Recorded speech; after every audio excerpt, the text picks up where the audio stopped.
So ito, pag-usapan po natin kasi nagsalita na si First Lady Lisa Marcos doon sa viral na pag-abot niya kay Senate President Cheese ng wine glass. Okay?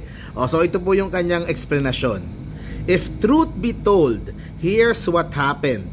At 10 a.m. yesterday, after greeting 82 ambassadors and other international organization representatives for over an hour, President Bong and I entered the ceremonial hall and we were ushered to where Cheese and Martin were standing.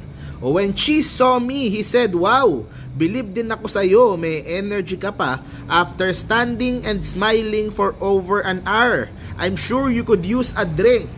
So si Cheese naman pala yung volunteer o nag-abot nung wine. Sabi niya, I laughed and said, "You bet." And so I mischievously got his glass of champagne, took a sip and told him, "Ooh, hindi naman malamig ang champagne mo." After that, I gave his champagne glass back to him and then we both had a good laugh over that. I think the entire exchange took all of 10 seconds. I've known Cheese since my law school days. He studied in UP and I went to Ateneo. We've been friends for like forever. So whether I made him a waiter and or he responded like a gentleman is between us. Okay? So iba talaga yung yung sas nitong si hindi sas na yung ibang sas pero iba talaga yung yung pagiging sassy nitong si First Lady Lisa Marcos. Okay? Even in answering itong mga viral videos, she has nothing to apologize for.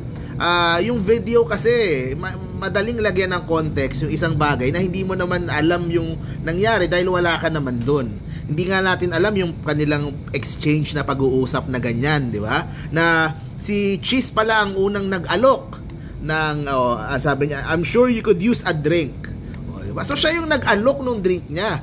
Diba? At syempre, pag ginawa ni First Lady yun, diba?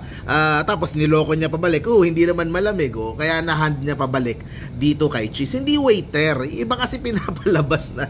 Pero anyway, yun nga, sabi nga niya, bahala kayong isipin kung anong gusto nyong isipin. Basta, I'm telling you, kami ni Cheese, magkaibigan kami niyan, close kami niyan, we respect each other, at he is Senate President, I am the First Lady, he's being parang nagiging gentleman lang din si Cheese nung panahon na yun. Pero bahala kayong isipin kung anong gusto nyong isipin.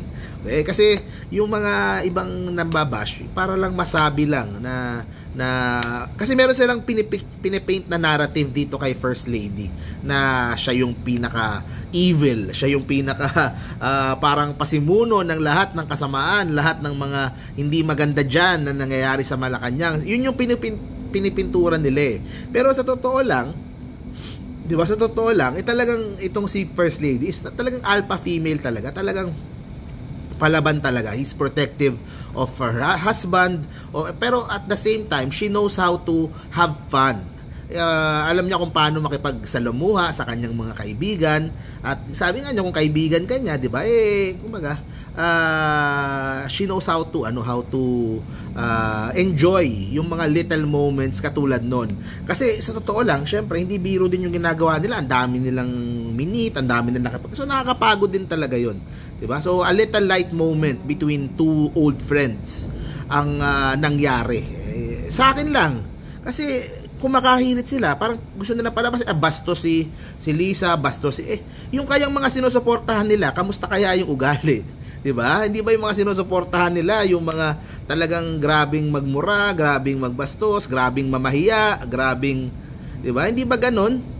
Hindi ba itong mga Marcos, lalo itong si BBM, ang mas mas statesman-like at mas, kumbaga, mas pigil pa, hindi yung parang balahura magsalita, balahura tumira. Tapos, yun ang parang minamasama nila dito kay First Lady, pero yung mga sinusuportahan nila, alam naman natin kung gaano kabastos minsan, at yun pa nga yung chinicheer nila, kung gaano kabastos yung mga sinusuportahan nila. Diba, sa akin, ganun yun lang naman. Masyadong pinapalaki itong isang sitwasyon na hindi nalalagyan ng tamang konteksto. So yun lang. I just wanted to discuss lang itong kay First Lady Lisa Marcos, and at least siya nakakanya na nanggaling. Bahala kayong isipin kung anong gusto nyo. Okay, basta wala siya lang ginagawa na she not doing anything to disrespect anyone, 'di ba? At she will continue her job kahit na nandyan yung mga bashers at yung mga naninira na binabantayan bawat maliit na ginagawa niya. So yun guys, thank you very much po. See you po sa next vlog po natin. Bye bye guys.